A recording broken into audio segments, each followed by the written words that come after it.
Um, Welcome, colleagues and friends.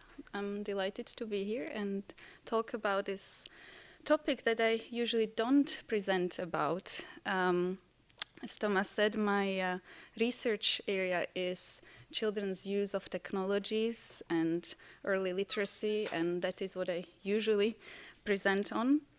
But today I want to talk about public engagement because, as we heard this morning, it's so important for our work as researchers. In fact, I believe it's really integral to what we do as researchers. So I was asked to try to systemize this a little bit and present more of an overview of what we mean by public engagement. So I'll try to do that in relation to 4 areas. I'll talk about impact, then I'll move to digitally agile scholarship. That's what the abbreviation stands for. I'll talk about some examples to hopefully inspire you, and then turn to your own strategies so that we learn from each other. Each of these areas has its specific aim. This is what I aim for, and I hope that you can support me in achieving this today in the presentation. So in terms of impact, I would like us to have a better understanding of the importance and diversity of research impact-related concepts and activities. In terms of digitally agile scholarship, I want to understand and explore digitally mediated research impact activities, and by that I mean non-academic dissemination strategies. Then I'll move to some examples and draw on my work and work of others to hopefully inspire you. And I do realize we are a mixed audience, not just in terms of the PhD level you are at, but also we have senior colleagues with us, so I'll try to pitch this to several levels, especially because I know I'm being filmed, so there might be more people watching later, so try to cater for all these different levels. And then, as I mentioned, turn to you and your own examples. So first, what is impact? What is research impact? Well, the concept of impact, it actually means to be relevant. And of course, we want to be perceived as relevant in our private lives and in our professional lives. No one likes to be irrelevant. Everyone wants to feel important. But how can we achieve it? How can we really be relevant? And as I was thinking about this, I came across this quote. I'll let you read it.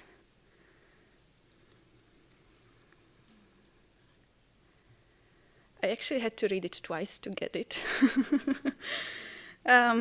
This is from Rick Warren, and I know nothing about Rick, but I like the quote because it resonated with me. I was thinking in this current world of instant digital expectations and many of us connected 24/7 and on the go, is academia keeping up with the fast changing environment out there? As we know, it is usually in academia the case that the older the institution, the more prestige it has. So can these big dinosaurs move fast enough to respond to the needs and expectations of the public we serve, of the end users? And I thought, well, this is inspirational, and Rick Warren has been a very popular business leader and outspoken critic in US. And I thought, well, yes, he might be right. There are many synergies between business and academia. Certainly we can take some inspiration when it comes to public dissemination. Businesses usually work very close to customers' needs. They solve problems directly. They're constantly innovating if they want to remain relevant. But there are also some very big differences. Certainly, I don't think that we can treat students or children as customers. We are being pushed to develop research proposals that read a little bit like a sales pitch. There is also this move to have very enthusiastic and engaging presentations by researchers, by academics, scholars, but very often they lack the research substance. And when it comes to publications that are being judged, they often judge by the numbers of citations, numbers of downloads, rather than actual quality.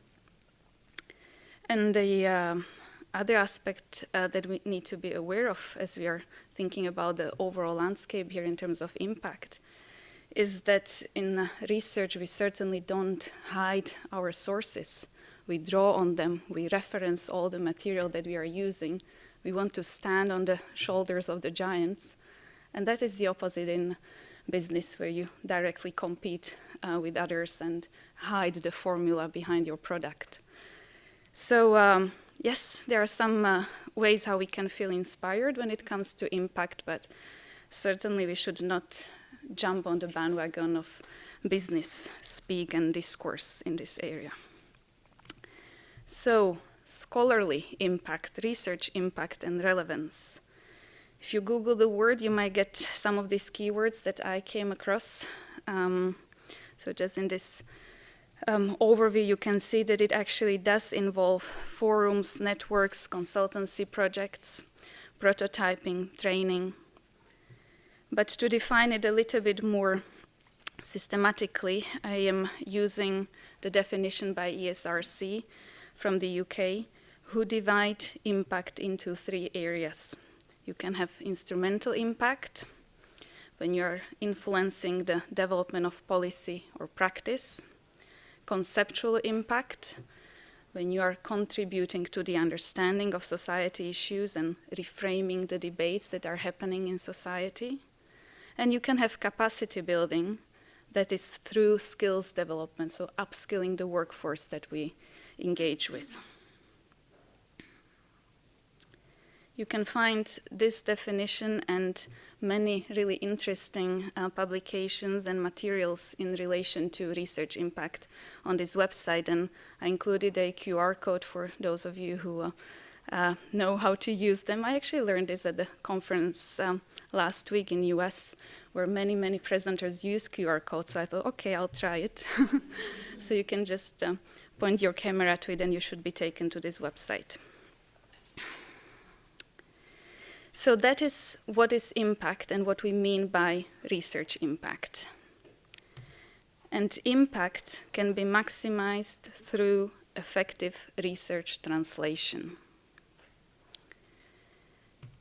And research translation then can be divided into implementation or dissemination.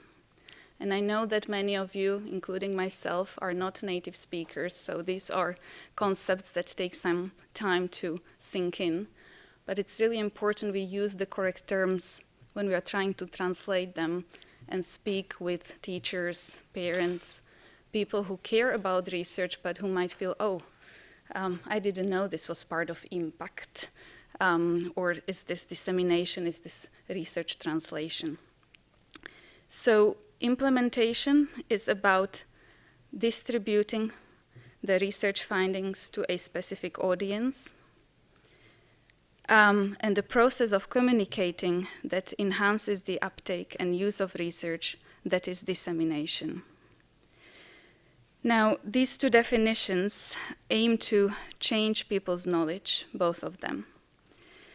And if you think about dissemination, where the word comes from, it's actually from the Latin semin, so seed. You want to seed some interesting thoughts for the stakeholders that you work with. So from impact, we move to research translation. Research translation can be divided into implementation, dissemination. And in my talk, I'll be focusing on dissemination, the process of communicating that enhances the uptake and use of research. And because the way it works in research, you start with this funnel approach, right? So I'm now moving from impact, research translation, dissemination to non-academic dissemination. Because academic dissemination is something that you know quite a lot about already, and you'll be trained in your PhD course about academic dissemination, about how to publish in peer-reviewed articles and how to produce reports, how to write conference papers and attend symposia. That is all about academic dissemination, about researchers talking to each other. But non-academic dissemination, that is about press releases, writing blogs, and some old and good or old and tested methods, just like these. External engagements, community-based activities, research interactions that you have with teachers and practitioners that you work with. Many of the engagements that you may have had before you started your PhD and perhaps thought, shall I continue with this? Does it clash with my PhD? I would say it's exactly what you need if you want to continue with impactful research. So the question is how to integrate it with your workload and how to make sure that you keep these important connections. But these are the ways of distributing knowledge that are well known and that your supervisors are very likely to be engaged in already, or that you may be engaged in already. But the new ways of disseminations are usually something that is not spoken of so much, at least not in PhD courses. I wish certainly myself that I had that when I was studying. So that's why I thought, well, let's focus on that today and see how much we can learn from each other. So the digital and innovative non-academic dissemination. When I speak to people about me writing blogs in the late evenings, they're like, why would you do that? So perhaps I need to do some persuasion first before I go into the nitty-gritty how you write a blog. So why should you care about this sort of non-academic dissemination? Of course, in addition to all what we heard this morning from Roberta, I want to suggest 3 reasons why care about public engagement. The first one is a bit pragmatic, then I move to societal expectations and then to the bigger question of moral and ethical obligations. So the first one, it really depends on the country where you do your PhD and who is your funder if you're a researcher, because the funding bodies have different expectations in terms of how much impact you should have in your work, in your project. But when it comes to best practice international expectations about PhD courses, then certainly Vitae and other institutions, they situate public engagement within the developmental framework of researchers. So let me zoom in on this purple quadrant here. As you could see, it is part of what is expected of PhD candidates. They should communicate and disseminate, work with others, have a strong impact and engagement with the stakeholders they work with.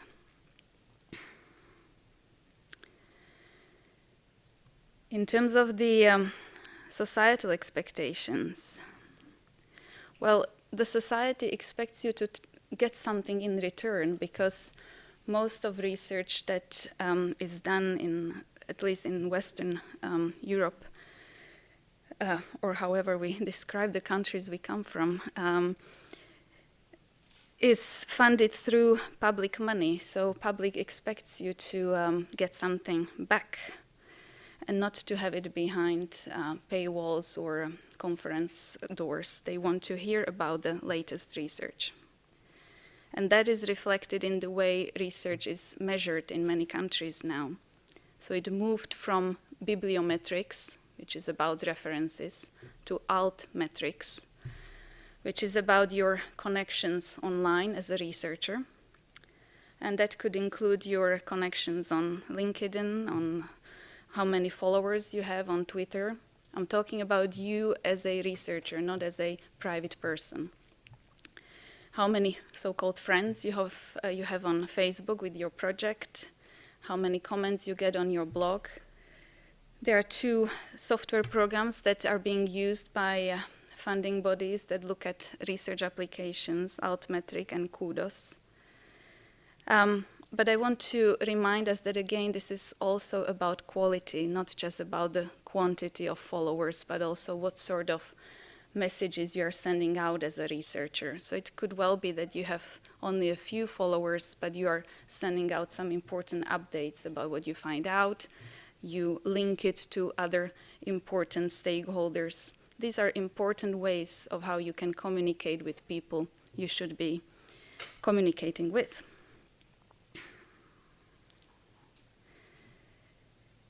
And Roberta so nicely explained this morning that we need to think about whose voice is being heard in the media nowadays when it comes to research dissemination. You know, are these researchers those who provide a field consensus, who have a solid body of research behind them, or who at least cite others' research? Or are they promoting their own small study and claiming that this is the only finding and the only way of how to, for example, engage in physical activity in kindergartens? There needs to be a bit of a consensus. Another question, are these researchers those who have conducted quantitatively oriented studies, or do we include also the voices of researchers who do high-quality qualitative studies? Mixed methods. And are we, as general public, listening more to researchers who have a background in social sciences or more in background in natural sciences, medicine, perhaps pediatricians? And if you think about these questions and you think about who are the research celebrities in your country, then think about what you can do about it yourself as a researcher. How can I contribute to the discussion that is happening? How can I make the voice of my research group being heard? And that is connected to the third reason, the moral and ethical obligation, that what I know I want to share with others. To have more of a balanced research perspective. And this we need to see in the wider context of where we live, because as you know, what is happening globally is that there is a big distrust of science.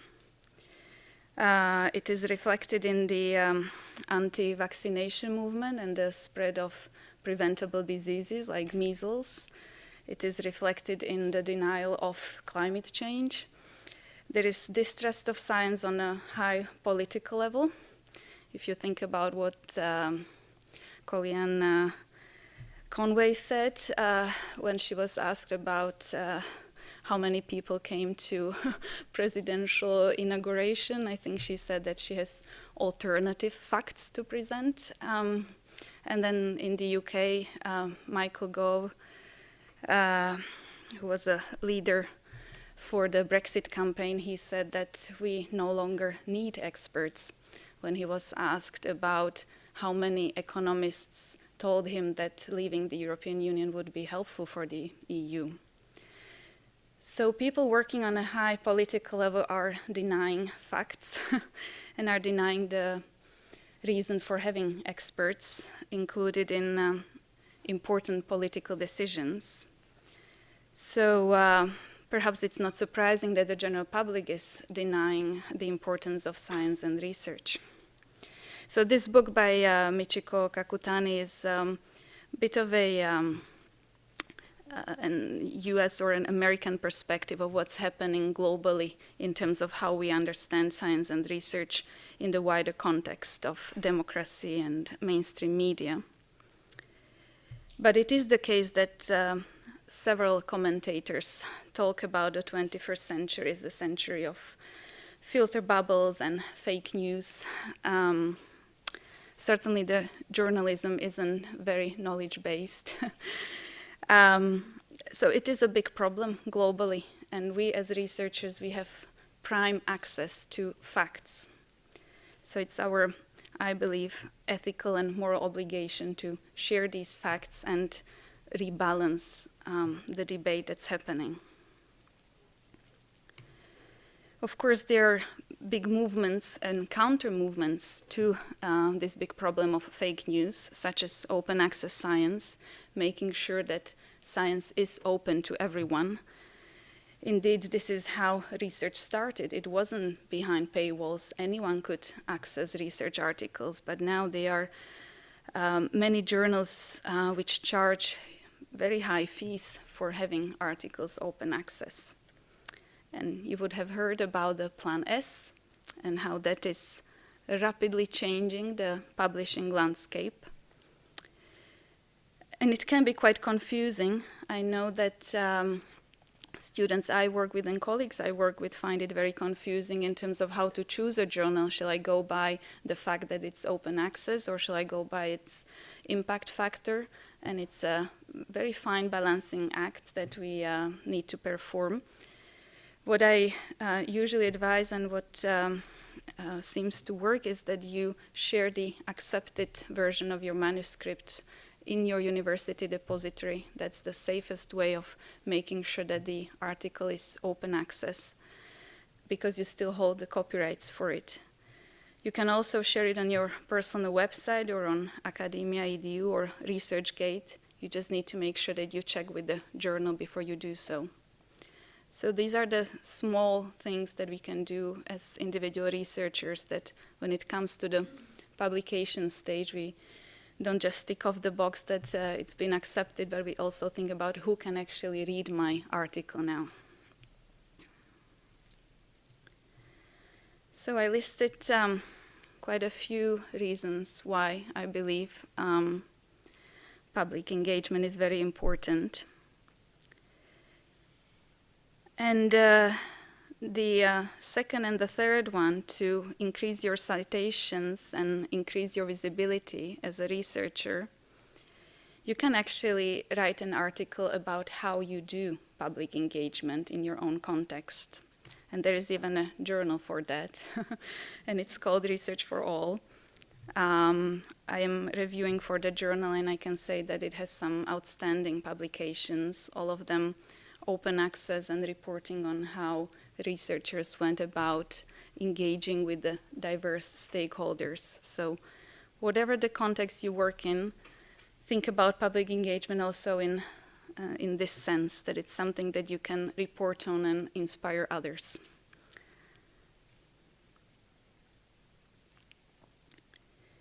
And here I highlighted the reasons which I think are about dissemination and impact that is not just transactional.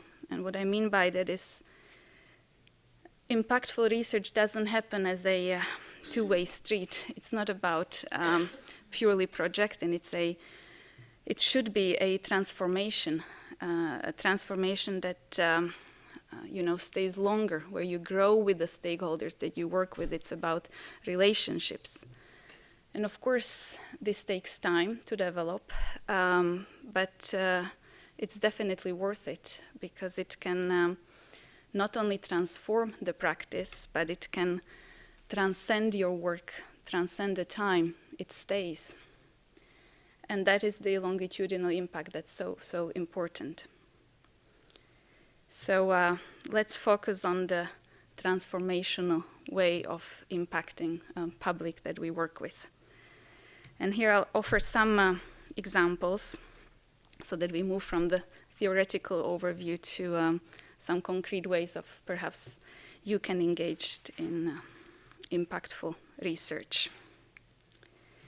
So I'll tell you 3 ways. One is very step-by-step, how to engage with end users, then my own example, and then I want to hear about your examples.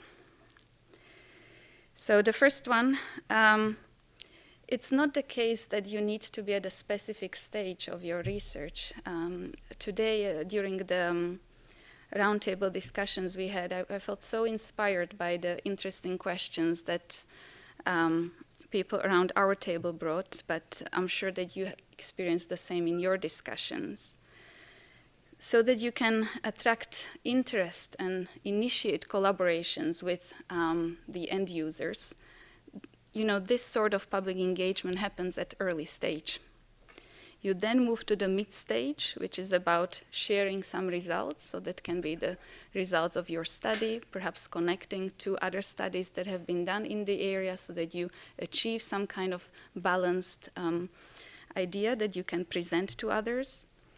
And then if you are more advanced in your work, and that applies to senior researchers, it applies to early career researchers, that is the time when you engage with diverse stakeholders, because you can then synthesize the different findings you have and get closer to the model that Roberta presented to us this morning. What I often recommend to researchers is that they do their own influence map. So you essentially have a stakeholder analysis. Who are the people I want to engage with? Who are the key stakeholders that I want to influence with my work? Could be ministers and advisors if you want to go into the policy level. It could be different trade unions who represent teachers or professional bodies, or it could be a particular group of kindergarten teachers. That is up to you to decide who is in your influence map, and then you can have a strategy for how to target them. So, I have been thinking which example to give, and I thought, okay, I will give my example because that's the example I know best. But it's certainly very much work in progress. So I work with 2 to 6 year olds, and I have explored how these young children engage with digital media, how they use different types of applications to read, to engage with other children over stories. And when I was doing my own stakeholder analysis, I realized that I need to be able to influence not only children's lives, but also parents, teachers, librarians. And because I'm looking at technology and technology, how it intersects with literacy, I also needed to include app developers and publishers. And as we know, there are many definitions of technology, and many parents and teachers find it very confusing what we mean by technology. Thousands of apps available and out there. So it took some time to navigate my own way around this and decide what would be the best approach. And over several years, in a collaboration with several organizations and other colleagues, we set up this Digital Book Award. It has now grown into an international book award, where we involve teachers on an annual basis to judge the best children's digital book, the best e-book. And the reason why we do that is that, A, we want to change their perspectives and recognize what is quality, to send a strong message to developers that this is what teachers believe is good quality e-book, and hopefully inspire better design. And of course, as teachers judge these different applications, they use them with young children in the classroom. So it's a nice combination of professional development and opportunity to do research as well. Then for parents, I was lucky enough to be involved in a project where we collaborated with the National Literacy Trust. This is the largest literacy organization in the UK. And we set up a website where parents can go and choose a specific app for their child. And this was in an effort to help them navigate this very confusing landscape of children's apps. There are so many, and you don't know how to, select the quality versus the ones that perhaps have been just randomly recommended by Apple Store. So this has been very useful and still ongoing by many parents now sending us feedback that we can include on the website. And of course, new apps are being produced on a daily basis. So it's a big ongoing project with a lot of free hours given to it to make sure that it's up to date. And then I mentioned that I felt I needed to do something with developers, designers, and publishers. And I felt that the best way to get into the area was to develop something myself. And so that I can understand how this actually works. How does one go about publishing an e-book and creating an iBook? And what is an app? What does it involve to create an app? You know, when you go on Google, you can read that anyone can do an app, anyone can be a maker. So I thought, well, if anyone can do that, maybe I can too. But it takes a lot of effort. And as I was going through the individual steps, I realized what sorts of struggles app designers and developers have. What are the constraints in their work? And that helped me have a more meaningful conversation with them. Because I realized that a lot of the dialogue that was happening between researchers and designers was a bit oppositional. So researchers were saying, this is not good design. And they were saying, well, these are all the problems we have, so help us with the design.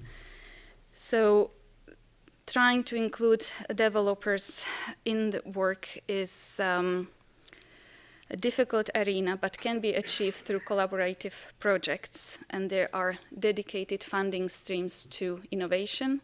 And I would certainly encourage you to think about innovation projects in whatever your area of research.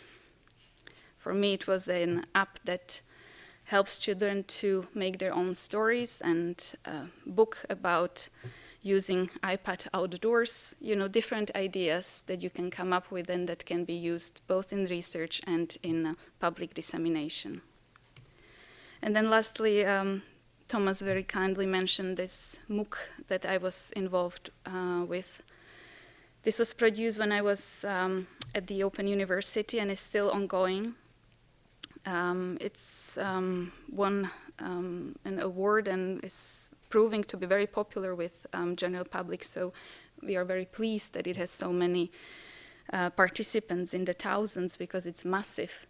But I think what is important about MOOCs is that you do reach a very wide audience.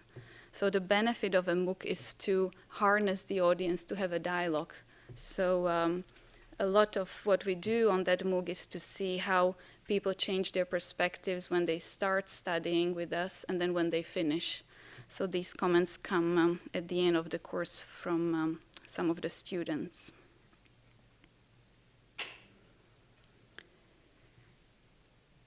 This is the model that I was trying to come up with when I was thinking about my own work when it comes to children's apps.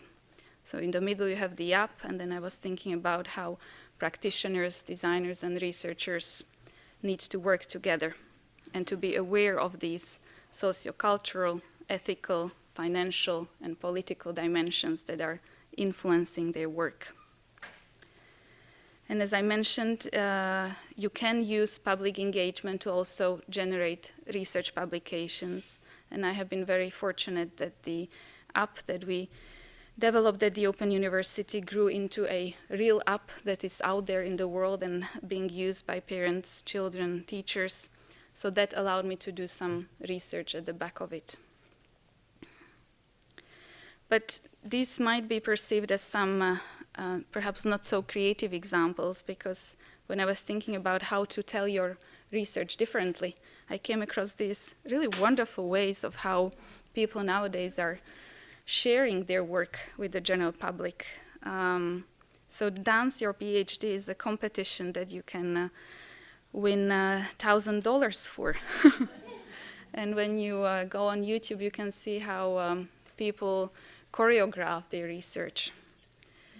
Sam Illingworth at the Manchester Metropolitan University that I was lucky enough to meet personally, he really advocates for combining poetry and research, and he writes short poems about different research studies, haikus.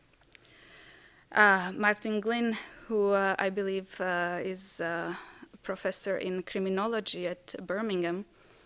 He talks about the importance of rhyming and then adding music to it, and that's how you engage a lot of people in the street, as he says, so that you can have a conversation with anyone. There are many people who can draw beautifully and who can do some sketches about their work, and that's another way of how you can share it. We have experimented a little bit at the OU with our PhD students to engage them in making a short story that they could film, so 2 to 3 minutes, and upload it on YouTube or Vimeo. It turned out that actually just this process of creating a research story was very helpful for the students we worked with, because they felt that to be able to summarize my work in 2 minutes and thinking about the wide audience I am meeting on YouTube was extremely helpful for them to think about their own work, what it means for them, what it means for others. And you may have other exciting and creative ideas. So, these chairs are filled by some very clever people. So I would like you to talk now, enough of me talking.